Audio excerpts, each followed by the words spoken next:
Hi! This video may not be applicable to you, but if you know someone who's holding a Philippine passport and is currently living here in India at may expire na yung passport niya, please don't hesitate to share this video naman para makatulong. Thank you!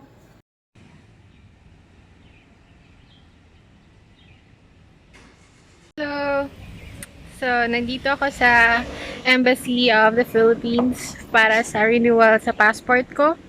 And according ni guard, at 2 p.m. pala yung appointment ko. So, dapat at exactly 2 pwede na akong pumasok dun. So, it's currently 1:35. So, bawal munang pumasok. Medyo strict sila.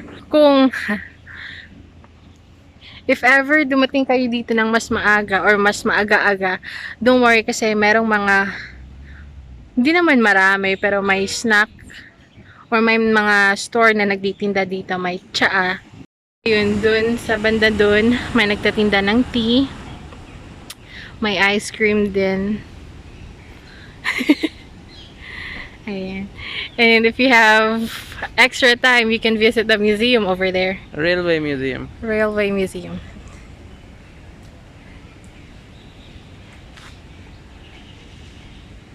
That museum. So, yun. Chill-chill lang muna kami dito ni Jai. Hi. Okay. Let's get some ice cream? Yeah. Okay.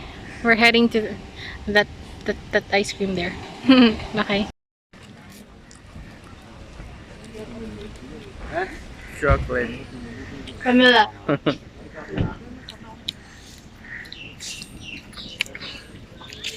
Tahimik dito. I haven't slept. Same. So tired after work.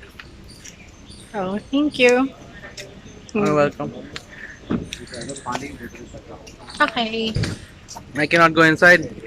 Yeah, only person who has got like COVID test done can go inside. I didn't get it done.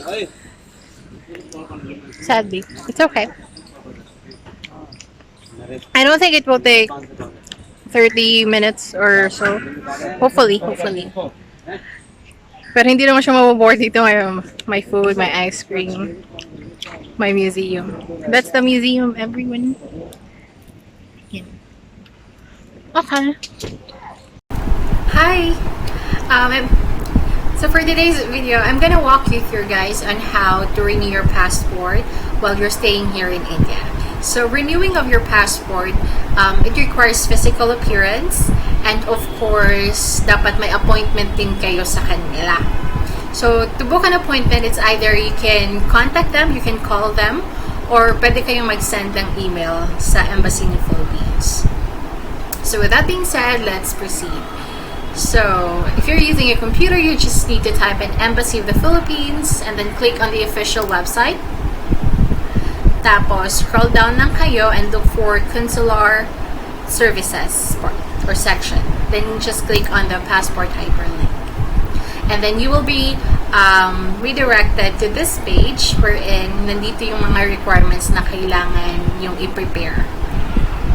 So, zoom lang natin ng konti para makita nyo or mabasa nyo. Okay. So, renewal of passport. Ayan. Oops.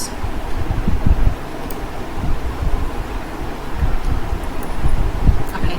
Tatama na siya. Alright. So, your passport should be at least 8 months before expiration date.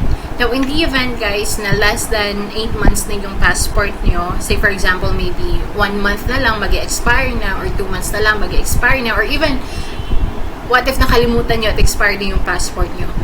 I would really suggest, or I would highly recommend or advise you guys to contact the embassy because I don't have any answers to that.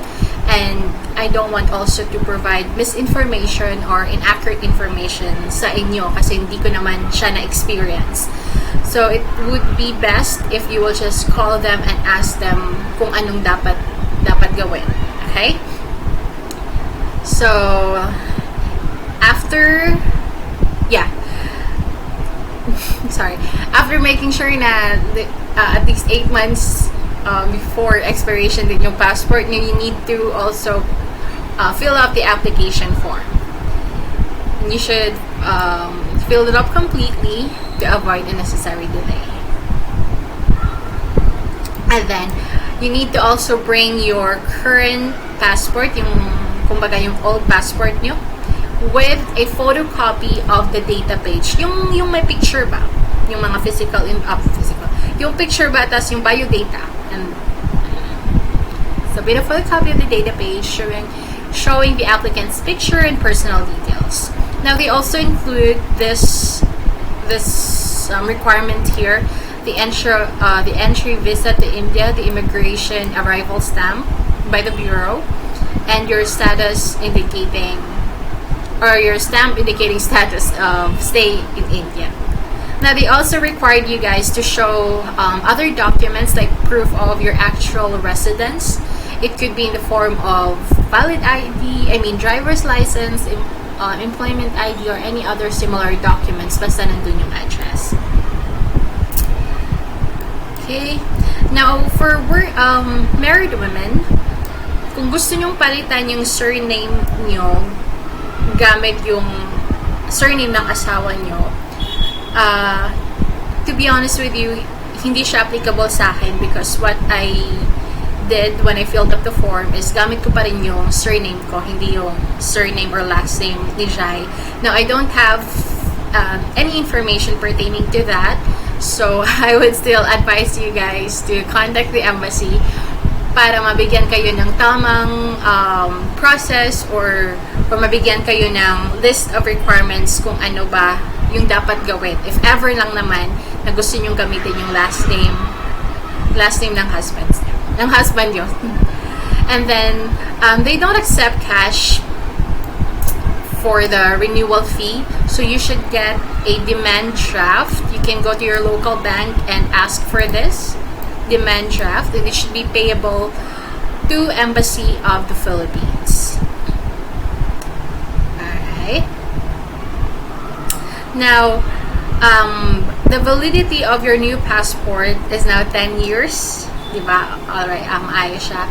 And then, the new passport will be released within a month normally, but because of the pandemic, nagtanong ako sa officer in charge. I asked him kung what's the estimated date or kailan ba kung maki-claim yung passport ka. And he said it may take more than 30 days because of the pandemic, because nga maraming restrictions due to restrictions of flights, ganyan. But pag ready na for pick up yung passport ko, they will contact me via email, or they will send me a text, or they will call me to inform me na hey, ready na for pick up yung passport nyo.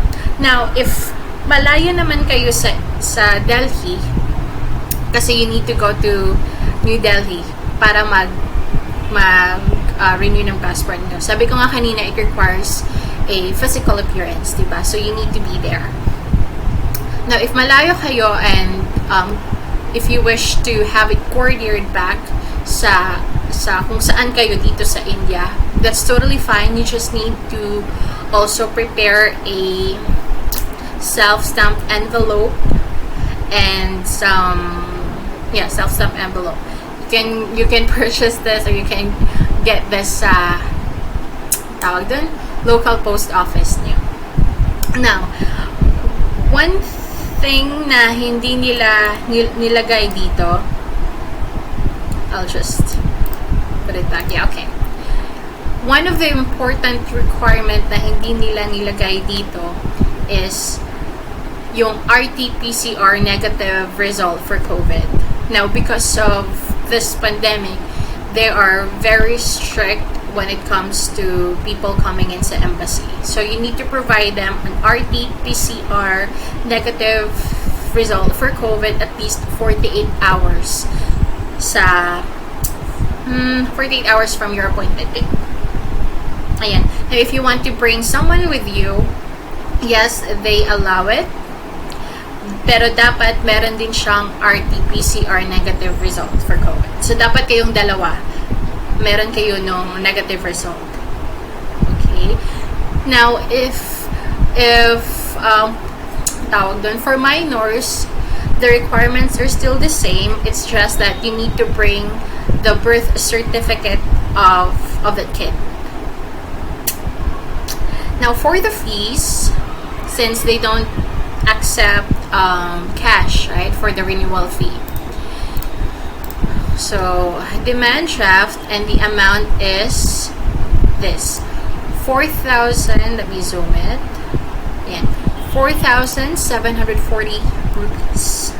Now, it depends if gusto nyo palitan yung, kung nawala nyo yung passport nyo, then it might cost you more. But for the renewal of the passport itself, it's only 4,740 rupees. And again, it should be made payable to the Embassy of the Philippines. That. Alright. Now, the requirements, it's kind of overwhelming because sobrang dami niya. And I'll be honest with you, I'll also prepare those requirements listed on listed here. Pero I will share with you guys my experience nung pumunta kami ni Jai sa embassy, and honestly hindi lahat. Konti lang yung kinuha na requirements sa akin. So, let's go. Thank you. Sorry naman, I forgot to show you the application form. So, you just need to scroll down this here. You just need to find the passport application services and then click on the passport renewal hyperlink. And then, this is the page. While you're at it, you can actually fill up this form by just typing in the information that's required. So, yan, last name, and then first name, and then just fill it up. Your civil status, whatever civil status is, present address, home address, so on and so forth. Now, once you're done filling up with that information, you can either download it and print it, or you can just print it right away. Now, I prefer this option kasi sobrang dali lang niya, because, di ba, while you're using the internet, you can just fill up, and of course, mas klaro siya. Hindi mo na kailangan magsulat pa or kung ano, type niya lang. Then, don't forget to also affix your signature over here and the date of your appointment. So, yun lang. Thank you. Now, the reason why I made this video is to help my fellow Filipino or Filipina na nandito sa India at gustong mag-renew ng passport. Because ako dati, before ako nagpa-renew ng passport last August 13, naghahanap talaga ako ng vlogs or mga videos dito sa YouTube. Pero wala akong mahanap so far. And that's why gusto kong ma-share sa inyo yung experience ko kung gaano ba kahirap or gaano ba kadali yung pagpaparenew ng passport dito sa India. So, yun. Last August 5th, I called the embassy to book an appointment. Because you can only book an appointment either through sending them an email or calling them using your phone. So, yung ginawa ko, what I did was, I called them and asked for the earliest available schedule that they have. And yung binigay sa akin is August 13 at 2 p.m. Now, if you have a preferred time, then that's totally fine. You can let them know about it. And para naman ma-check nila if may available slots ba dun sa preferred time. Kasi I believe because of this pandemic, because of this COVID, parang they're limiting the number of applicants na pumunta dun sa embassy. So, ayun. Now, ano pa ba? Now, I just want to reiterate this. If you're planning to bring someone along with you, please don't forget na kailangan din nilang magpresenta ng RT-PCR negative test for COVID. So, balik kayong dalawa. Dapat meron kayo nun. Kasi pag wala siya at meron ka, ikaw lang yung pwedeng pumasok doon. Regardless na sinabi mo na may company ka or may kasama kang dadalhin. Medyo strict sila pagdating doon. Now, If wala siyang RT-PCR negative test result, kagaya ni Jai, he just stayed outside. He waited for me outside, but the process didn't take that long. Parang mga 15 minutes lang ata siya. 10 to 15 minutes. And if you have watched the previous video, may mga stalls naman doon. They can drink tea, they can enjoy ice cream, at meron ding museum, railway museum katapat ng embassy. Hindi ko lang alam kung magkano yung entrance fee, but yeah, they can visit the museum if they want to. Pagkarating mo dun ng embassy, si guard muna yung sasalubong sa inyo. He will make sure na meron kayong yung RT-PCR result.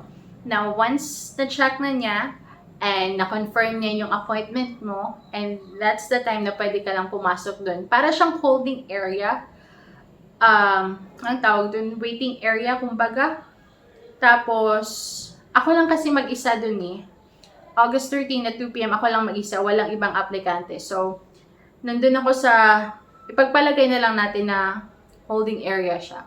May officer na tatawag sa inyo, and then you will have to submit your documents sa kanya, along with your passport as well. So, binigay ko na lang yung envelope ko.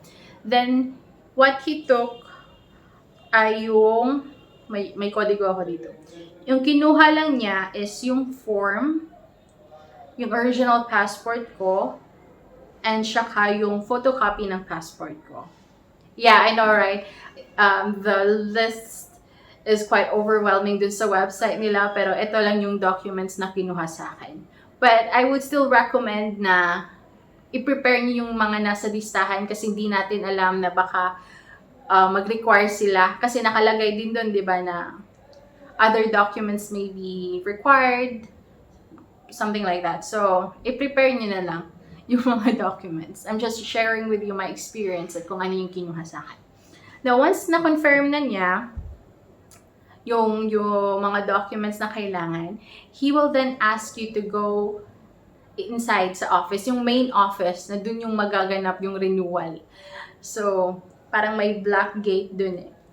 And then you will just need to go inside. And then dun si Mr. Officer, hindi ko alam yung pangalan. Nandun si Mr. Officer, sobrang bait nila guys. Ang babait nila. They are very kind and polite. And it was kind of hot, so he asked me to just, chill down a little bit para okay naman yung result ng pictorial namin mamaya. So, yeah, kinausap-usap muna niya ako. And after that, after na-settle na yung lahat, he asked me to check and verify if the information entered sa file or sa computer are correct. And then just do the fingerprinting and affix your electronic signature. After that, pupunta na kayo sa gilid. Sobrang lapit niya, table and gilid. And dun yung magaganap yung pictorial. And sobrang bait pa niya, guys. Take note. Kasi at first, medyo di ko bet yung picture ko. So, I don't know, may mga ganyan tayo, diba? Hindi natin bet yung first time na pagkuha ng picture. So, I asked him kindly if it's okay na pwede bang ulitin. And he was so kind to say yes naman. Kasi nga, the validity of your new passport is 10 years.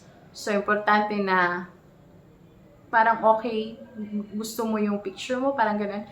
Well, anyways, yun, after the picture taking, he asked me for the demand draft, and that's the time I gave it to him. Again, it should be made payable to the Embassy of the Republic of the Philippines in the amount of 4,740 rupees.